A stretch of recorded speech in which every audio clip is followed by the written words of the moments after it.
Hello दोस्तों, नमस्कार। एक बार फिर से स्वागत करता हूँ आप सभी का हमारे यूट्यूब चैनल पर।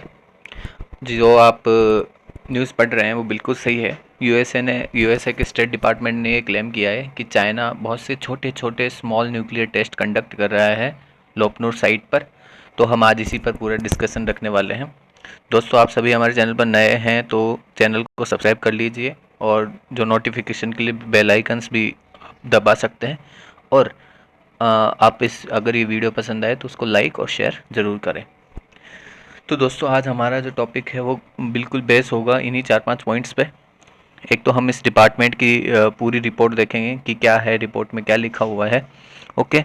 इसके अलावा जो इसमें इस रिपोर्ट में कुछ टर्म्स आई है उन पर भी थोड़ी बहुत चर्चा कर लेंगे, जैसे ज़ीरो यील्ड स्टैंडर्ड। फिर इसके अलावा एक आपने एक संधि का नाम सुना होगा, एक ट्रीटी है सीटीबीटी, उस पर भी थोड़ी बहुत चर्चा करेंगे। इसके अलावा जो दूसरे क्या आरोप चाइना में इस रिपोर्ट ने लगाए हैं उस पर चर्चा, और भारत पर इसका चाइना ने क्या इस पर रुख लिया है, उसका ऑफिशियल स्टैंड क्या आया है इस पर्टिकुलर रिपोर्ट पर, और हमारा भारत पर क्या इम्पैक्ट पड़ेगा। तो दोस्तों, इन सभी बिंदुओं पर इसको पूरे लेक्चर को सेंट्रलाइज करते हैं। चलिए आगे बढ़ते हैं। ओके। तो यूएस स्टेट डिपार्टमेंट की ये रिपोर्ट है। इस पूरा नाम है executive summary of finding on adherence and compliance with arms control, non proliferation and डिसआर्मामेंट agreement and commitments. तो ये पूरी रिपोर्ट है और इसको यूएस डिपार्टमेंट द्वारा, स्टेट डिपार्टमेंट द्वारा बनाया गया है। ओके दोस्तों, तो इसमें इस पूरी टेस्ट में हमें दो जो की टर्म्स है वो निकल कर सामने आ रहे हैं कि चाइना ने जीरो यील्ड स्टैंडर्ड को फॉलो नहीं किया है, और दूसरा जो चाइना की साइट है उस पर भी हम थोड़ी बहुत चर्चा कर लेंगे। तो ये जो साइट है चाइना की, वो लोपनूर साइट है जो यहाँ पर मैप में मैंने मेंशन कर रखी है। इस लोपनूर साइट पर है चाइना का वो बेस, जहाँ जैसे हमारा पोखरण है जहाँ पर हमारे सारे न्यूक्लियर टेस्ट अंजाम दिए जाते हैं, वैसे चाइना ने एक साइट बना रखी है लोपनूर। ये तकला मकान और कुमतांग डेजर्ट के बीच में आती है। तो इसके अलावा आज हम बात करेंगे ज़ीरो यील्ड टेस्ट पर। जीरो यील्ड स्टैंडर्ड क्या होता है पर्टिकुलर। देखो दोस्तों, आप सभी को पता है जब नाभिक के विखंडन की जो प्रक्रिया होती है जब वो प्रक्रिया संपादित होती है, अगर आप चाहेंगे तो मैं नाभिक के विखंडन पर भी पूरा लेक्चर लेके आ सकता हूँ। तो जब ये प्रक्रिया होती है तो इसमें एक चेन, इसमें दो प्रकार की चेन बनती है। अगर आप कंट्रोल्ड चेन रिएक्शन में अगर ये पूरी प्रक्रिया संपादित करते हो तो कंट्रोल चेन में हम उसको एनर्जी का यूज़ ले सकते हैं और उससे अपन बिजली बनाते हैं, अगर आप कंट्रोल्ड में चेन रिएक्शन में आते हैं। अगर वो चेन रिएक्शन अनकंट्रोल हो जाती है तो वो एक न्यूक्लियर बॉम्ब बन जाती है। ठीक है। तो हम ये जो नाभिक के जो हम परमाणु जो उस पर काम करते हैं, तो इसमें चेन रिएक्शन का बहुत इंपॉर्टेंट रोल होता है। तो इसीलिए जो जीरो यील्ड स्टैंडर्ड एक रखा गया है कि जो हम वो चेन रिएक्शन है उसको मिनिमाइज कर सके, तो वो सबसे कम उसका जो एक्सप्लोजिव है वो हम उस पर टेस्ट में लागू कर सकते हैं। अब चाइना ने इस पूरे जीरो यील्ड स्टैंडर्ड को फॉलो नहीं किया है, तो इसमें उसमें क्या किया है, उसने एक अनकंट्रोल्ड बहुत सारी अगर आप अनकंट्रोल चेन रिएक्शन करते हो तो आपको बहुत सारे टेस्ट में नई नई चीज़ें पता लगती है। तो चाइना ने यही किया है, क्योंकि चाइना काफ़ी पहले ही न्यूक्लियर टेस्ट कर चुका है। तो उसने जो है पूरी इस स्टैंडर्ड को फॉलो इसलिए नहीं किया ताकि वो नए नए जो टेस्ट है उनको अंजाम दे सके। तो इस वजह से चाइना पर यूएसए ये एलिगेशन लगा रहा है कि उसने जीरो यील्ड स्टैंडर्ड को फॉलो नहीं किया। इसके अलावा चाइना ने जो है ये लिमिट क्रॉस कर दी। अब इसमें जीरो यील्ड में स्टैंडर्ड में क्या मतलब क्यों रखा गया है, तो अब हम बात करेंगे एक संधि की, सीटीबीटी की। तो जो ये टेस्ट किया गया है वो उसमें जीरो यील्ड स्टैंडर्ड को फॉलो इसलिए नहीं किया गया कि क्योंकि ये जो संधि है ये इसको अलाउ नहीं करती है।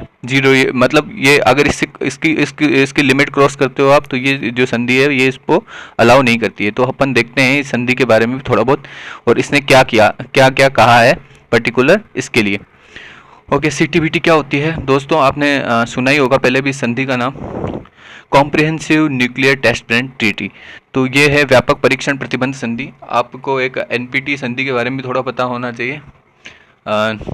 उसके अलावा अगर ये सीटीबीटी जो संधि है वो बेसिकली क्या होता है, आप दुनिया भर में बहुत सारे कंट्रीज़ हैं जिन्होंने न्यूक्लियर अपने टेस्ट किए हैं, उस पर जो है प्रतिबंध लगाने का, सिविल और मिलिट्री दोनों टाइप के जो टेस्ट है उन पर प्रतिबंध लगाने के लिए ये संधि आई है। तो इसको हम थोड़ा देख लेते हैं कि एक मल्टीलेटरल ट्रीटी है जो कि सभी प्रकार के न्यूक्लियर एक्सप्लोजन पे बैन लगाने की बात करती है, both civilian and military purpose in all environments. Okay, तो ये नहीं कि आप स्पेस में ले जाके आप करते हो तो आपको अलाउड किया जाएगा, तो किसी भी एनवायरमेंट के लिए ये जो है आपको आप पे ये टेस्ट बैन लगाती है।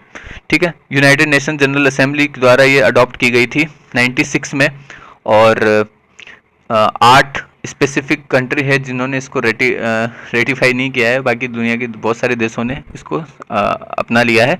बाकी इंडिया जैसे कंट्री है, इंडिया पाकिस्तान, इन्होंने इसको साइन नहीं किया है। ओके, चाइना इसका सिग्नेटरी मेंबर है, बिल्कुल है। यूएसए ने इसको साइन कर रखा है और रेटिफाई भी कर रखा है। यूएसएसआर पे बहुत सारे सवाल उठे थे उस टाइम पे, बाकी रशिया ने भी इसको रेटिफाई कर रखा है। ओके दोस्तों, तो हम इस पर चर्चा करें। यूएसए ने, एक्सक्यूज मी प्लीज़, चाइना और यूएसए ने दोनों ने इसको साइन तो किया हुआ है पर इसको रेटिफाई नहीं किया हुआ है। बाकी इन सभी देशों ने जो है इसको रेटिफाई कर रखा है। तो हम इस पर देखते हैं। तो और इन्होंने इसी ट्रीटी में एक पॉइंट मेंशन है, वो जीरो यील्ड परफॉर्मेंस पे या जीरो यील्ड स्टैंडर्ड पे बात करता है कि जीरो यील्ड स्टैंडर्ड से ज़्यादा नहीं होना चाहिए टेस्ट पे। ओके दोस्तों, तो नेक्स्ट राउंड पे अपन चलते हैं। चाइना के यूएसए की जो उस रिपोर्ट में दूसरे क्या एलिगेशन लगे हैं चाइना पे, उसने यूएसए की जो उस रिपोर्ट है उसमें चाइना पे छोटे न्यूक्लियर टेस्ट के तो आरोप लगे ही हैं, साथ ही साथ उन्होंने कहा है कि biological activity with potential dual use applications.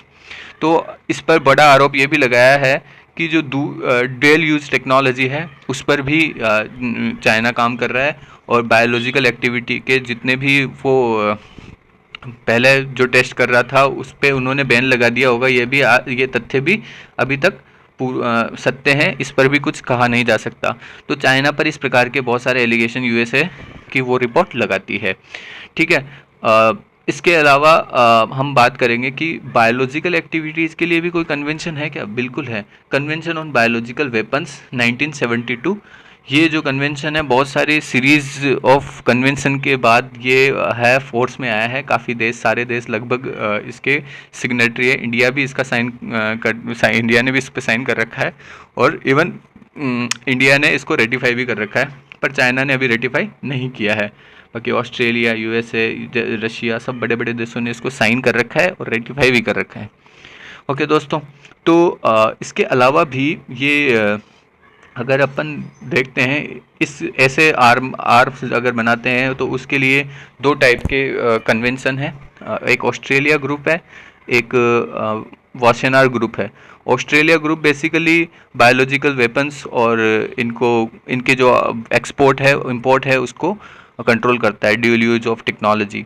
और वासेनार ग्रुप भी इसी टाइप का एक संगठन है जिसमें ड्यूल यूज ऑफ टेक्नोलॉजी होती है, उसको बैन किया जाता है। तो इस प्रकार से ये इम्पोर्टेंट कन्वेंशंस थे, उन पर हमने चर्चा की। इसके अलावा चाइना का इस पे ऑफिशियल स्टैंड क्या आया है, ये बहुत ही अल जजीरा का एक आर्टिकल है। चाइना ने इस पूरे क्लेम को एक तरीके से एक सिरे से खारिज कर दिया, और चाइना ने कहा है कि हम ऐसा किसी प्रकार का कोई टेस्ट नहीं कर रहे हैं। पर अब अपन देखते हैं इस पर भविष्य में क्या थोड़ा डेवलपमेंट होता है, तो उस आधार पर हम चर्चा करते हैं। पर बेसिकली हमारे इंडिया पर इसका असर क्या पड़ेगा, हमारे इंडिया पर इस पूरे सिनारियो से क्या फ़र्क पड़ने वाला है, इसके बारे में अभी कहना मुश्किल है। क्योंकि अगर ये एलिगेशन गलत प्रूव होते हैं जो कि यूएस स्टेट डिपार्टमेंट लगा रहा है, तो फिर इंडिया पे कोई ऐसा सच कोई इम्प्लीकेशन पड़ेगा नहीं। पर अगर ये प्रूव सही साबित हो जाते हैं कि चाइना सच में अगर ऐसे स्मॉल टेस्ट कर रहा है, तो एक भारत के लिए एक नया रास्ता खुल जाता है न्यूक्लियर टेस्ट के लिए, न्यूक्लियर टेस्ट रिजीम के लिए। मैं नहीं कह रहा कि भारत न्यूक्लियर टेस्ट अंजाम देगा, क्योंकि हमने काफ़ी कर रखे हैं, कोई दिक्कत नहीं है, हमारे लिए काफ़ी है, वो सफिशिएंट है हमारे दुश्मनों के लिए। तो भारत पे सबसे बड़ी बात ये आएगी कि हमारे लिए एक ऐसा open door for new nuclear test regime where India could get a fair share. मतलब हमने जब CTBT और क्योंकि CTBT पर हमने साइन नहीं कर रखा, ना NPT पर कर रखा है, तो हम न तो परमाणु अप्रसार संधि पर न व्यापक परीक्षण प्रतिबंध संधि पर, दोनों पर हमने साइन नहीं कर रखा। तो इससे क्या है, क्योंकि हमारे कुछ कंसर्न थे, इस वजह से हमने साइन नहीं किया, क्योंकि हमें जो है एक वैश्विक स्तर पर हमें एक अपना जो प्रॉपर राइट है वो नहीं मिल रहा है, एक फेयर शेयर नहीं मिल पा रहा था। इस वजह से हमारे जो उस टाइम के लीडर्स थे उन्होंने इस पर साइन करने से मना कर दिया था। तो अब अगर ये नए सिरे से कोई संधि बनती है इस पर्टिकुलर सब्जेक्ट पर, तो इंडिया एक फेयर शेयर इस पर इंडिया पे लागू होगा और इंडिया उस पर अपनी तरफ से डील्स रख सकता है। तो दोस्तों, ये था आज का हमारा पूरा टॉपिक और आशा करता हूँ आपको ये पसंद आया होगा। और अगर आपको कुछ